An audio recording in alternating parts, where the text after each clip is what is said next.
এসব চোখের পানি আমি দেখতে পাবো হয় আমার সুইসাইড করতে হবে আর নাইলে এগুলো উদ্ধার করতে হবে আপনাদের কারণে না লাগতে পারে আমার হয় সুইসাইড করতে হবে না ভাই আপনার কথা আমরা জানে পাওয়ানোর চেষ্টা নিয়ে গেছে আর পাওয়া যাবে না আমি এটা জানতে রাখবো নিয়ে গেছে এটা পাইতে হবে বিক্রি করলে টাকা ফেরত আনতে হবে। রাজবাড়ী জেলার পাংশা উপজেলার কসবা মাজাইল ইউনিয়ন ও কালুখালী উপজেলার পাট্টা ইউনিয়নের আধিপত্য বিস্তারকে কেন্দ্র করে গত শুক্রবারে যে মারামারির ঘটনা ঘটে সেখানে পাট্টা ইউনিয়নের ঢেপা মাজাইল গ্রামের মোহাম্মদ জামিল বিশ্বাস গুরুতর আহত হয়ে ঢাকা মেডিকেলে ভর্তি হন।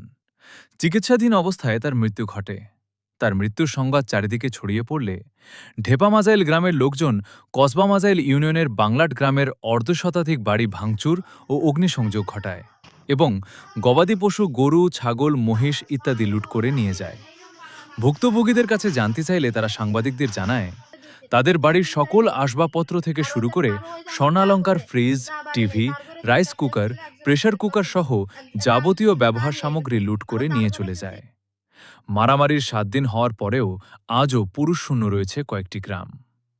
আজ শুক্রবার রাজবাড়ী ২ আসনের বাংলাদেশ জাতীয়তাবাদী দল বিএনপির সংসদ সদস্য মোহাম্মদ হারুনুর রশিদ পাংশা মডেল থানার ওসি ও উপজেলা ইউএনও মহোদয় ঘটনায় স্থল পরিদর্শন করেন।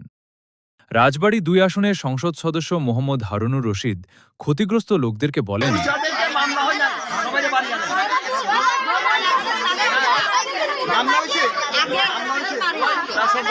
আপনাদের যাদের যতটুকু ক্ষয়ক্ষতি হয়েছে সমস্ত কিছুর সঠিক তথ্য দিবেন, সমস্ত কিছুর সঠিকভাবে ফিরে আসবে ইনশাআল্লাহ।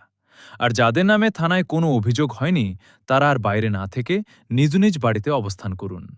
এবং তিনি পাংশা মডেল থানার ওসি সাহেবকে বলেন সঠিকভাবে তদন্ত করে সুন্দরভাবে আইনি প্রক্রিয়া চালু রেখে এলাকাতে শান্তি ফিরিয়ে আনুন।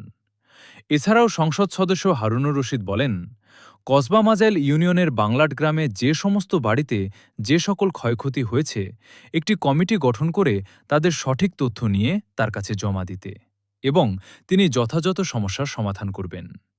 Mohammad Imran Hossain, staff reporter, STV news.